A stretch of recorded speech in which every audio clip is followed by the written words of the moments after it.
സെലിബ്രിറ്റികൾ എന്നേക്കും യുവാക്കളായി ഫിറ്റായി കാണുന്നത് എന്തുകൊണ്ടായിരിക്കാം? കാരണം അവരുടെ പണമാണെന്നാണ് നമ്മൾ വിചാരിക്കാറുള്ളത്.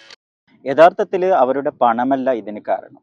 ഇന്ത്യയിലെ ടോപ്പ് ഷെയർ മാർക്കറ്റ് ഇൻവെസ്റ്ററും ബില്യണറുമായിട്ടുള്ള രാകേഷ് ജുൻജുൻവാല 2022 മരിക്കുന്നതിന് മുമ്പായി പറഞ്ഞത്, ഞാൻ എല്ലായിടത്തും ഇൻവെസ്റ്റ് ചെയ്തു, പക്ഷേ ആരോഗ്യത്തിന് വേണ്ടി മാത്രം ഇൻവെസ്റ്റ് ചെയ്തില്ല എന്നാണ്.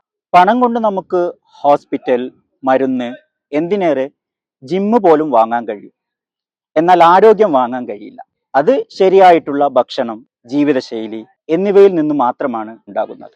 സെലിബ്രിറ്റികൾ ഏറ്റവും നന്നായി ഫിറ്റായിരിക്കുന്നത് അവരുടെ കൺസിസ്റ്റൻസി കൊണ്ട് മാത്രമാണ്. എന്ത് തിന്നണം, എന്ത് തിന്നരുത് എന്ന് അവർക്കറിയാം. ദിവസവും അവർ വ്യായാമം ചെയ്യുന്നു, ഉറങ്ങാൻ പോലും അവർ സമയം കണക്കാക്കുന്നു. ആരോഗ്യം എന്ന് പറയുന്നത് നമ്മുടെ ലക്ഷ്യമല്ല, അതൊരു ജീവിത ശൈലിയാണ്. നമ്മുടെ ജീവിതത്തിലെ ഏറ്റവും വലിയ ഇൻവെസ്റ്റ്മെന്റ് എന്ന് പറയുന്നത് നമ്മുടെ ആരോഗ്യമാണ്.